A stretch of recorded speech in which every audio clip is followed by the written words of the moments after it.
Assalamu alaikum. Az बनाओ अस तलित कबाब यम कबाब हेको अस तलित खेत या बजित खेत वमेद से तह यम कबाब पसंद पक्यो करो जल्दी जल्दी शुरू मेनी यत बानस मज यह पाव अलावे मछ तो यह मस थो छलित छुकित तो अमे पत तख्त मुंड्र पे करो नुक नुक यम श्राक सह मस यम श्राक सही चटन युथ अत मिहन ग पूर कबाब मस हमेशा तख्तस पे चेटन वाज ये कबाब मस तैयार करान तिम तख्त मुंड्र पे सो तैयार करान मस वन तैयार तो अमे पत रलाव मसाल बह त्राव मर्चवांगन पाउडर चमच बे त्रावस नून चमच ओड़ बे कबाब मसाल पाउडर यह त्रो मे अख चमच यह बन तुह कुन जाए तो अमे पत दिम बह बे दग दग यमे श्राक सह मसाल रलावन सोरे ये मस समे पत त्राव बह यह बड़ाल ब्योल कड़ित तो दिमहोस बे दग दग यमे श्राक सह तो अमे पत त्राव बह अत यह सब्ज दान वल तो बे त्रावस ठूल अख ओड़ फुट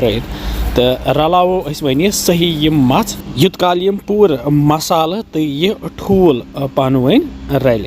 वो दग दग रोजो दिवान कैंसस टाइमस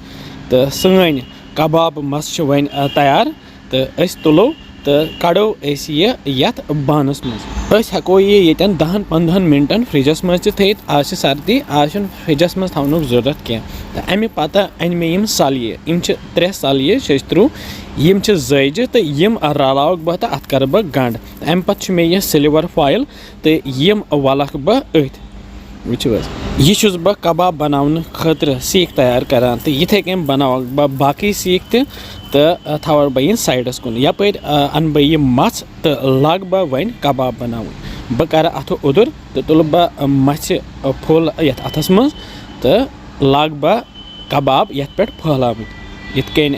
वाज फहलावन इथे कन हेको गर तिथि कबाब बन यम कबाब हेको तेंगलन पे बुजित इत कन वाज बुजान मगर बह बुज ना आज क्या बह तलख गैसस पे थो मे तव अत मज त्रो मे रिफाइन तेल थोड़ा सा तो ये बुरश सह फहला बह यह सरसी तो यम कबाब इन सीकन लग तो यम त्राव बह ये ताय पे तो यम तलहोक यम करहोक शैलो फ्राई यानी नेबरी नेबरी पे करहोक यम ब्राउन ही